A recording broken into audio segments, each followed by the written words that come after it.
할렐루야. 오늘 우리는 말씀 속에서 예수님의 첫 표적이라고 할 수 있는 우리 가나의 혼인 잔치에 대한 이야기를 보게 됩니다. 요한복음에는 이 7가지의 이제 표적이 나타나 있습니다. 그것은 앞서서 이 공관복음 마태, 마가, 누가복음에서 보여준 그런 표적들 외에 추가로 더 나온 것들도 있고, 아니면 앞서서 보여준 그 복음의 이야기를, 기적의 이야기를 더 자세하게 설명한 이야기도 있는데, 이것은 이제 요한에 따르면은 그러한 기적을 나열하고 서술한 분명한 목적이 있다. 그 목적은 뭐냐면 도대체 예수님께서 어떻게 이곳에 오셨고 무엇을 하시기 위해서 오셨고 예수님의 진짜 모습은 무엇이었는지를 가르쳐 주기 위해서 이러한 기적들을 이렇게 나열하게 됩니다. 그 첫 번째 이 기적이 공관복음에는 나와 있지 않은 이 가나의 혼인잔치의 기적인데요. 이 기적에 대해서 요한은 다음과 같이 기록을 하고 있습니다. 우리 함께 11절의 말씀을 같이 한번 읽어보도록 하겠습니다. 시작. 예수께서 이 첫 표적을 갈릴리 가나에서 행하여 그의 영광을 나타내심에 제자들이 그를 믿으니라. 여기서 특별히 우리가 볼 단어가 표적이라는 단어입니다. 기적, 이적이 아니라 표적이라고 합니다. 기적과 표적이란 말은 다른 말입니다. 기적은 기이한 일을 뜻하고 표적은 기이한 일인데 그것이 뭔가를 나타내고 있다는 것입니다. 그래서 표적의 이유는 메시지가 있는 기적인데요. 그러면 왜 예수님은 이 혼인잔치를 통해서 왜 이러한 이적을 보이셔서 무엇을 나타내기 원하셨을까? 우리가 이렇게 정의를 해보면 되는데, 이에 대해서 11절에 이렇게 얘기하죠. 영광을 나타내시려고 했다. 그리고 제자들을 믿게 하려고 했다라고 합니다. 그러니까 가나의 혼인잔치가 이루어진 이유는 뭐냐면, 혼인잔치의 표적이 이루어진 이유는 주님이 하나님이심을 드러내는 거, 영광을 드러내는 거죠. 빛을. 그리고 그를 통해서 제자들이 예수님을 그리스도로 믿게끔 하기 위해서 오늘 이 표적을 보여주셨다는 겁니다. 그러면 오늘 우리가 이 가나의 혼인잔치의 기적을 잘 살펴보면 하나님이 어떠신 분인지, 예수님이 나에게 어떠신 분인지, 예수님이 그 영광으로 나의 삶에 어떤 일을 하실 분인지를 우리가 살펴보게 되는 거죠. 그래서 오늘은 이 말씀 읽으면서 특별히 이 가나의 혼인잔치가 가지고 있는 3가지의 의미, 이 표적의 의미를 살펴보려고 합니다. 우리 첫 번째 우리 표적의 의미를 같이 한번 읽어보도록 하겠습니다. 읽겠습니다. 시작. 포도주가 떨어진 잔치. 이 잔치가 이 포도주가 떨어진 것에서 시작하고 있다라고 하겠습니다. 우리 함께 2장 3절의 말씀을 같이 한번 읽어보겠습니다. 시작. 포도주가 떨어진지라. 예수의 어머니가 예수에게 이르시되 저들에게 포도주가 없다 하니. 지금 이 잔치에 포도주가 없어졌다. 그런데 이 잔치라는 것은 혼인 잔치였다. 잔치에 그럴 수도 있지라고 하는데 이것은 좀 상당한 심각한 문제였습니다. 이에 대해서 이 찰스 스윈돌은 목사님은 다음과 같이 이 혼인 잔치를 이야기하고 있습니다. 같이 한번 읽어보죠. 시작. 고대 근동 지방의 결혼은 부모들이 중매에서 협약서를 작성한 후 회당에서 서약하고 예물을 교환하고 나면 신랑과 신부는 각자 자기 집으로 돌아갔다. 2개월에서 1년여의 기간이 지나면 신랑이 신부의 집까지 행렬하여 신부의 집으로 데려와서 일주일 동안 잔치를 벌였다. 이게 좀 결혼식이 우리나라 전통하고 조금 비슷해요. 우리나라도 이제 결혼을 하면은 막 결혼하는 게 아니잖아요. 옛날에 보내고 이쪽에서 보내고 하면서 우리 가문끼리 잘해봅시다 해갖고 이제 그 가문과 가문의 혼인이죠. 그리고 그렇게 한 다음에 어떻게 합니까? 먼저 어떻게 해요? 신랑이 장가를 듭니다. 장가라는 건 장인의 집이죠. 장인의 집에 들어가서 거기서 유하고 한 3일을 유하는지 모르겠지만, 그리고 그 신부를 데리고 어떻게 해요? 시집을 오는 거죠. 그래서 장가 들고 시집을 옵니다. 그 사이에 무슨 함제비도 있고 또 와서 또 이 혼례식 벌이고 막 이런 일들이 있는데, 이게 거의 유대하고 되게 비슷해요. 근데 유대하고 우리 조선하고의 가장 차이점은 뭐냐면, 유대 사회에서는 미리 그 양가에서 결혼하기로 합의를 보고 바로 장가 들고 시집 가는 게 아니라 2개월에서 1년여의 그 기다리는 기간이 있어요. 그래서 예수님이 언제 태어나셨냐면 요 기다리는 기간에 잉태가 되신 거예요. 그래서 그 기다리는 기간은 일종의 검증 기간인데 뭔가 문제가 있다던가 뭔가 이 상황이 안 좋게 되면 조용히 파혼하는 뭐 이런 안전장치였을 것으로 생각이 됩니다. 그래서 지금 이 혼인잔치는 어떤 상황에서 벌어졌냐면 뭐 길게는 1년, 짧게는 2개월의 기간을 기다렸다가 이 신랑이 자기 친구도 데리고 신부집에 가서 또 어렵게 신부를 모셔오고 또 신부를 모셔온 후에 자기 집에 들어와서 사람들과 하객을 몰아놓고 막 거대한 잔치를 벌이는 뭐 이러한 모습이라고 하겠습니다. 지금도 이런 유대 전통 결혼식이 이루어지는데요. 좀 사진을 보여줄 수 있나요? 지금 유대 결혼식을 지금 전통 결혼식 어떻게 보여주고 있냐면 이런 식으로 사람들이 막 상당히 많이 모입니다. 이것도 뭐 적게 모인 것 중에 하나죠. 근데 이제 이런 잔치가 어떻게 며칠이 이어지냐면 일주일을 이어집니다. 그러면 이 잔치 초대하는 사람 입장에서는 굉장히 머리가 아프죠. 왜요? 사람들이 그냥 옵니까? 돈을 들고 오죠. 돈을 들고 오면 어떻게 해요? 이 돈에 합당한 또 잔치를 또 보여줘야죠. 그러기 위해서 잔치가 흥하고 또 잔치가 뭔가 기쁨으로 가득해야 되니까 그 기쁨의 모습을 보여주기 위해서 최대한 준비를 하고 그 준비 중에 가장 큰 준비는 음식 준비죠. 여러분 제가 예전에 이때까지 먹었던 결혼식 음식 중에 최고의 음식이 뭐냐면 제 친구 사역하는 전라도 가서 먹은 그 음식이에요. 여러분 그 일반 결혼식하고는 비교가 안 돼요. 그래서 광주를 가지 않으면 음식을 먹었다고 하지 마라. 광주를 가면 정말 한 집 걸러 한 집이 맛집입니다. 그리고 거기 가서 제가 또 놀란 게 뭐냐면 삼합이라고 그러나요? 썩힌 홍어 그게 없으면 잔치가 아니래요. 근데 그게 어떻게 나오냐에 따라서 또 이게 칭찬을 받고 반면에 포항이나 뭐 울산 쪽은 그 비슷한 게 뭐냐면 문어도만요. 문어를 안 삶으면 그건 잔치가 아니에요. 마찬가지로 지금 유대에서는 그러한 역할을 감당하는 잔치의 분위기와 흥겨움을 나타내는 그러한 요소가 바로 포도주였습니다. 이 포도주를 그래서 술을 먹어야 되니 말이니 이런 거를 따지기 전에 유대의 전통상 그 포도주는 잔치를 흥겹게 하고 장치를 통해서 사람들을 대접하는 가장 중요한 요소 중에 하나였다. 그런데 그게 지금 없는 겁니다. 그러니까 결혼식이 얼마나 엉망으로 돌아갔겠어요.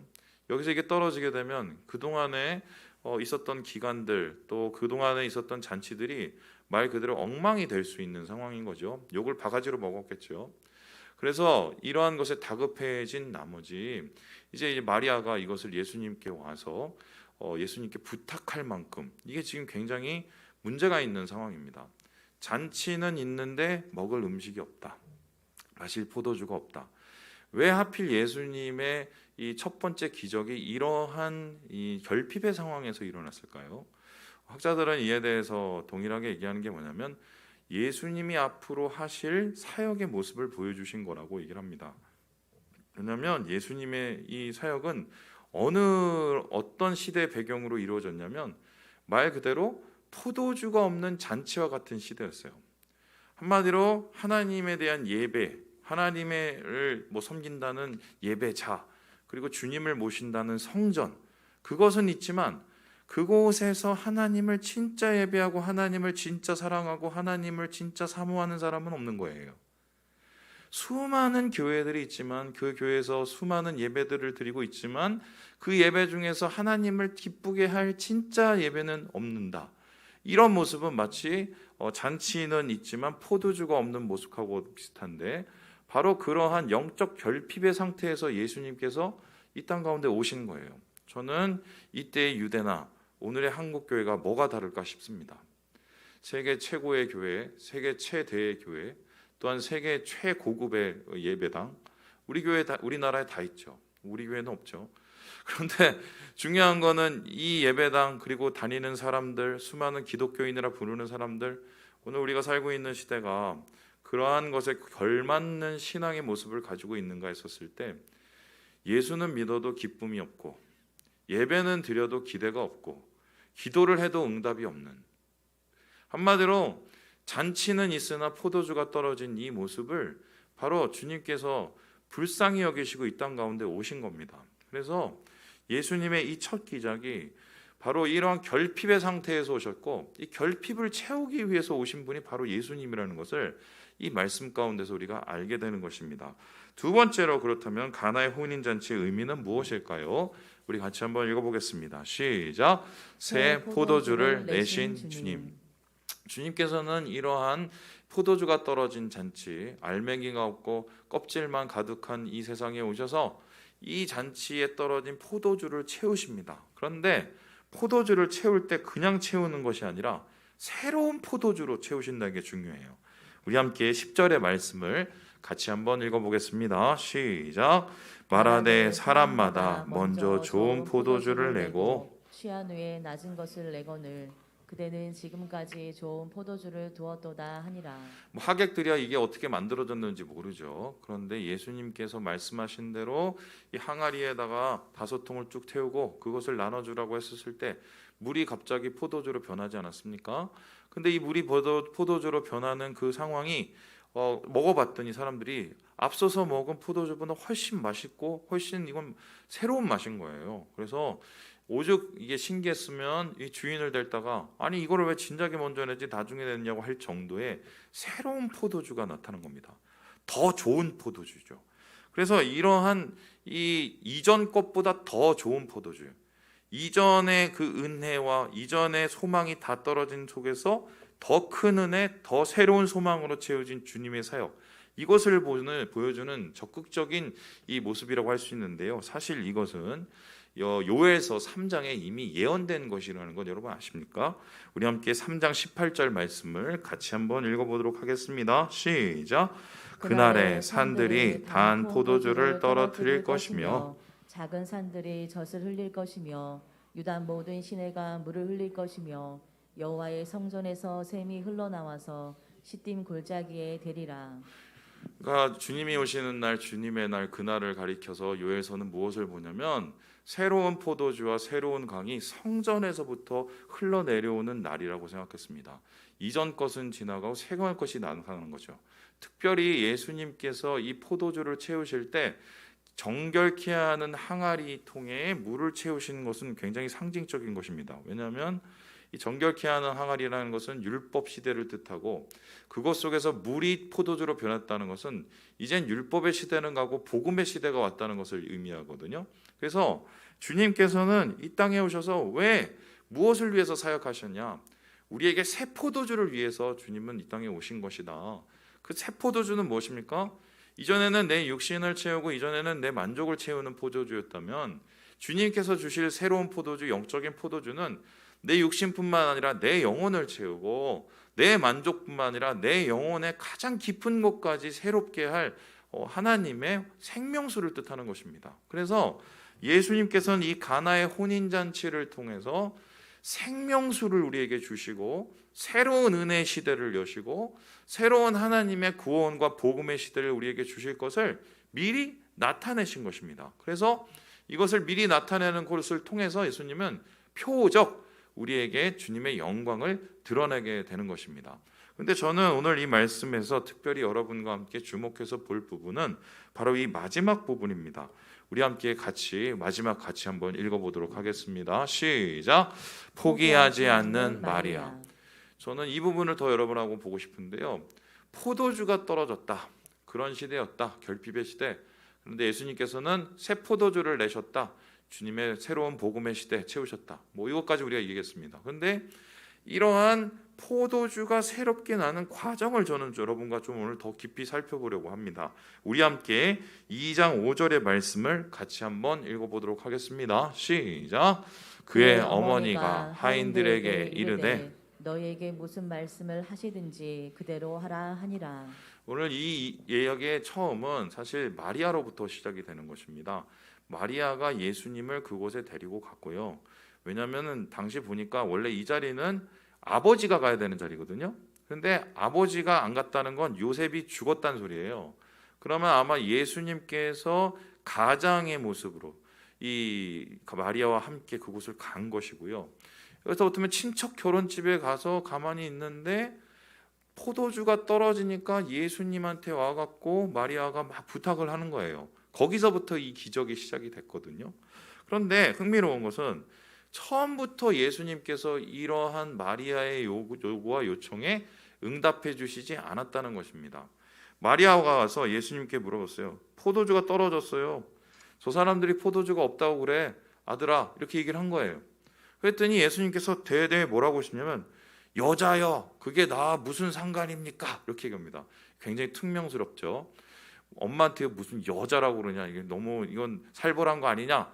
이게 이제 그 헬라어로 보면 기네스라는 단어인데요. 이게 뭐냐면 여사여, 그러니까 좀 냉정하게 저희가 이런 거 저희가 저희 그 전화번호에 저희 어머니를 이 여사라고 들어갔거든요. 여사여, 뭐 이런 걸 좀 이렇게 냉정하게 또 단호하게 얘기를 하는 거예요. 그래서 어머님 그런 거죠. 그게 저하고 뭔 상관이에요? 이렇게 얘기합니다. 그런데 신기한 게 마리아도 신기하고 예수님도 신기합니다. 뭔지 아세요? 마리아는 그렇게 좀 단호한 거절을 받고 나서는 그러면 아유 아닌가 보다 이러고 가만히 있어야 되는데 어떻게 해요? 다른 사람들한테 시켜요. 야 예수님이 하라는 대로 해. 내 아들이 하라는 대로 해. 그 시켜요. 그리고 예수님은 분명히 안 한다고 했는데 갑자기 어떻게 해요? 마음이 바뀌어갖고 막 그 항아리에 물을 채우래요. 그런데 나중에 이게 변해요. 자, 이 과정을 어떻게 이해해야 될까요? 이 과정을 여기에 대해서 이 김섭택 목사님이 이런 식으로 이 이야기를 풀어나가는데요. 함께 한번 읽어보도록 하죠. 시작. 마리아는 심부름을 시키려고 하던 자세에서 주님의 말씀에 순종하려는 자세로 바뀌었다. 주님이 말씀하시면 그대로 이루어진다는 믿음으로 바뀌었다. 원래 이 혼인은 주님과는 상관이 없는 일이었다. 그러나 그 어려움 주님께 끌고 와 그 앞에서 호소했을 때 그것은 주님의 일이 되었다. 믿음은 상관없는 일을 상관 있게 만든다. 그러니까 이 김서태 목사님의 말씀을 그 해석을 이제 살펴보면 이런 겁니다. 1번 왜 예수님께서 그것을 단호하게 거절했을까? 그것은 이 마리아의 요구가 잘못됐다고 생각했기 때문입니다. 그러니까 어머니 마리아가 예수님한테 포도주가 없는데요라고 말하는 것은 아들아 좀 포도주 좀 만들어봐. 너 잘하잖아. 이게 아니에요. 이게 지금 떨어졌대. 그러니까 네가 좀 어디 좀 가갖고 꼬아오든지 어디서 빌려오든지 어디서 사오든지 하면 안 되니? 인간적인 방법에 의한 대책을 예수님께 부탁했던 것이다라고 생각한 겁니다. 그런데 예수님은 이에 대해서 거절을 하셨죠. 뭐예요? 예수님이 그러한 인간적인 방법과 인간적인 상황에서 부탁한 마리아의 요구를 내가 왜 굳이 들어줘야 되겠냐고 생각을 했어요. 그러고 나서는 예수님이 어떻게 하셨습니까? 예수님의 방법으로 그 일을 행하십니다. 그리고 마리아도 태도가 바뀌어서 이제는 예수님한테 뭐를 부탁하고 시키려는 게 아니라 예수님을 무엇을 할 수 있다는 것을 믿고 예수님이 하시는 것에 순종하려는 이제는 이제 아들이 아닌 거죠. 더 이상 주님으로 바라보는 이 관계가 바뀌었다는 거예요. 그래서 이러한 관계를 통해서 이 마리아가 순종하려고 했을 때 그 순종의 마음, 포기하지 않는 순종의 마음을 통해서 예수님께서는 자기의 때가 이르지도 않았는데 그 기적을 이루어줬다는 것입니다. 그렇다면 오늘 우리가 이 말씀 속에서 찾아야 될 이 기적의 비밀이라고 할까요? 그것은 무엇일까요? 1번 우리가 주님 앞에 순종하려는 마음이 중요해요. 2번 주님의 은혜를 주님의 역사하심을 믿는 믿음이 중요합니다. 3번 그리고 포기치 않고 하나님이 하실 일을 기대하면서 기도하는 게 중요해요. 지금 오늘 이 마리아는 이 세 가지의 모습을 다 가지고 있었어요. 자기의 요구대로 안 됐단 말이에요. 그런데도 어떻게 해요? 오히려 바꿔서 순종의 마음으로 바꿉니다. 그리고 새 일을 기대를 해요. 그리고 어떻게 합니까? 그래도 하나님이 하실 걸 믿어요. 그리고 어떻게 합니까?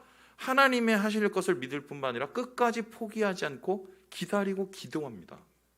그러니까 저는 이 마리아가 이러한 모습을 가진 것이 그의 신앙이었는지 아니면 하나님께서 그의 마음을 그렇게 만드셨는지 모르겠지만 한 가지는 확실한 것 같아요. 우리도 그렇게 하라는 거예요. 삶 속에서 포도주가 떨어진 낭패와 같은 상황, 여러분 인생에서 겪어보지 않으셨습니까? 도대체 어디 가서 꾸기도 힘들고 해결하기도 힘든 그 난감한 상황을 여러분 겪으셨을 거예요. 저도 그거 겪었어요. 저는 우리 교회 오기 전에 되게 힘들었어요. 여러분 아실 겁니다. 그 외국에 선교 나가려다가 갑자기 다 끊겨갖고 이건 저 어디를 갈지 몰라서 심히 답답하던 시대가 제가 있었어요. 그때 제가 하나님 앞에 아니 하나님, 제가 나간다는데도 안 보내면 어떡합니까? 나보고 앞으로 사역을 하라는 소리입니까? 말라는 소리입니까? 막 혼자 답답해하고 힘겨워하고, 제가 그렇게 한 3개월을 정말 칠흑 같은 어둠을 보냈거든요. 근데 그 칠흑 같은 어둠 속에서 나중에 제가 어떤 마음이 됐냐면 그런 마음이 있었어요. 주님, 어떻게 하시든지 하나님이 하시는 대로 제가 순종하겠다는 마음이 나중에 생기더라고요. 그러고 나서 3개월 후에 제가 우리 교회로 오게 됐어요.